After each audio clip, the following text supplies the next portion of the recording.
Hey everybody, new school comic book reviews. Okay, we'll just jump into it.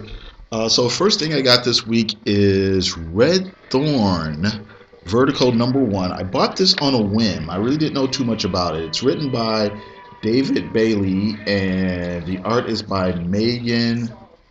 Oh wow, Megan Hetrick, I believe. Like I said, didn't know too much about it. It seems like it's about this woman uh, who goes to Glasgow to kind of like reconnect with herself. And the twist has something to do with the fact that she has the ability to draw pictures, and the pictures sometimes come to life or whatever. So she's kind of sworn not to draw anything resembling a human because last time she did, the person came to life and killed someone. So she's in Glasgow and she meets up with a dude and they kind of hook up. The thing seems like they're going great, but of course, weird and mysterious stuff start happening. So I don't know. It was okay, not great. I'll probably pick up the next issue to see if I like it. And okay, all right. Next thing, Spider Woman #1.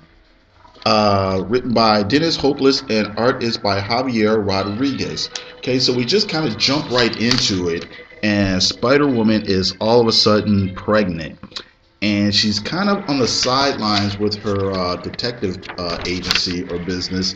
She's basically letting Ben Urich and the porcupine do all the heavy lifting. We really don't know how she's pregnant or who the dad is or anything. And basically, this issue mostly kind of sets up the new status quo for us and kind of sets up the mystery as well. I mostly like it. It's kind of lighthearted, lots of humor. I think the art is interesting. I think they kind of mess around. You can see with the layouts and whatnot, and I kind of like that, taking advantage of the fact that it's a comic book. And like I said, this issue is mostly set up. It ends on a kind of interesting cliffhanger, and nothing, not a whole lot is said about the father or how she's pregnant or anything like that. I've got a hunch. I've got a hunch, but I'm not sure if I'm ready to give it away about what's really going on here. But it's fun, it's lighthearted, it's easy going now. So yeah, I enjoyed it. I Hate Fairyland #2 by Scotty Young. Basically, the premise is this little girl who's been trapped in a fairy tale world for like 37 years, and she's actually gone a little bit crazy, and she hates it. And she basically goes around slaughtering people that get on her nerves. It's silly, it's gross, it's over the top, it's violent, and it's really funny. So I really enjoy it. I also enjoy the kind of like fake swear words they have in there. You know, um, I'm not too sure how long this comic is supposed to last. I don't really see him getting a big long ongoing out of the premise. I don't see it lasting. I don't even see it lasting like 25 issues or so. But if we get a good 6 issues or good 12 issues out of it, uh, I think I'll be pretty happy.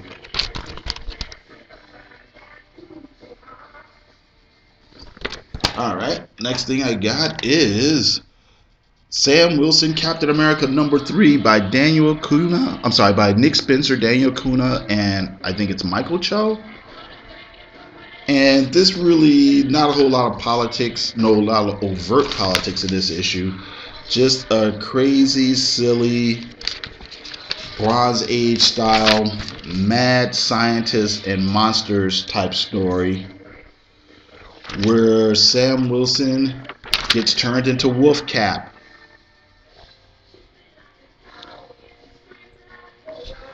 But having said that, for what it is, it's fun and exciting. It kind of works on a kind of lighthearted note it's supposed to work. I think the writing is tight. Like I said, nothing heavy, but it's fun and breezy. in a way that you don't always get these days. Again, Lee ends on an interesting cliffhanger that kind of suggests a reinvention of some old Cap foes with kind of maybe a new purpose, I would imagine. But yeah, really been enjoying Captain America under Nick Spencer recently.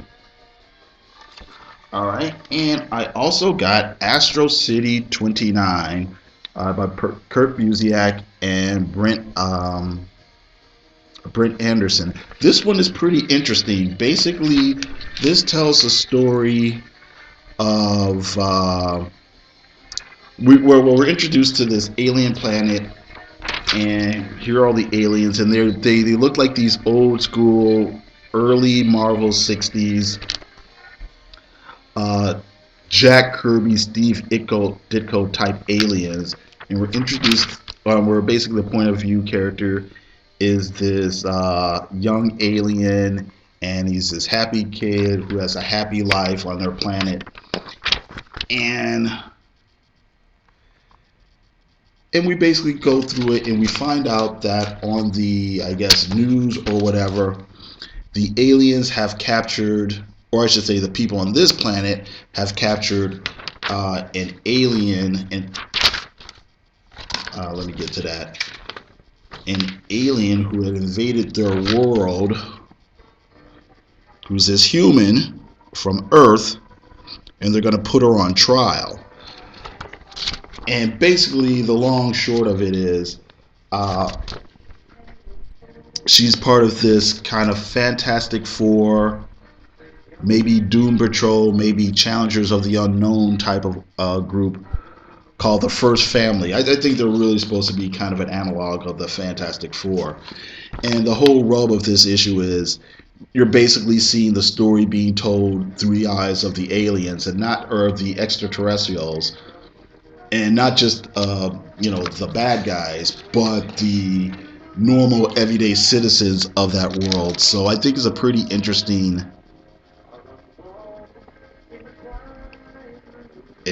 twist here. So really looking forward to seeing the next issue. Okay, I also got a few things in the mail here. Some of these I may or may not do videos on. One of them I'm sure I'm going to do a video on, but let's open these up here. There. Okay, so first thing I got here is Moving Pictures by Catherine and Stuart Immerman. There they did another interesting. This is just in black and white, but I really like Stuart Immerman's art, so I really wanted to give this a try. They did another one. I can't think of the title right now, but it's something like The Red King and Olive or something like that. But I'll probably get that one as well. But this looks pretty interesting. Like I said, I really want to give it a shot. I think it's some really interesting visuals and things like that. So I may or may not do a video on this after I finish reading it. Let's see here. This thing here. What's this? Oh, this is just a second Guardians of the Galaxy trade from the the Bennett and Annie Lanning run. So yeah. Okay, and this, I hope this is what I think it is. Let's see here.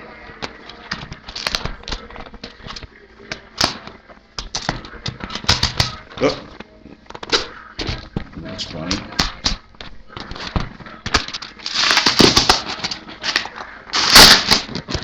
Alright. Okay. Alright, excellent. Okay, so what this is, Sex Criminals Volume 2, Matt Fraction and Chip Zdarsky. Okay, I had a good idea. Well, I don't know if it's a good idea or not, but I have an idea. I'm probably going to read, after I read this, I'm probably going to compare this to a couple other comics on a similar subject. So, I'm probably not going to do that. I don't think I'll get to it this weekend, but if everything goes okay, I'll probably at least shoot the video this next coming up weekend, which is Thanksgiving weekend. But yeah, I'm really looking forward to digging into this. So, all right, so that's it. I gotta thank you very much for listening, and you guys have a great day.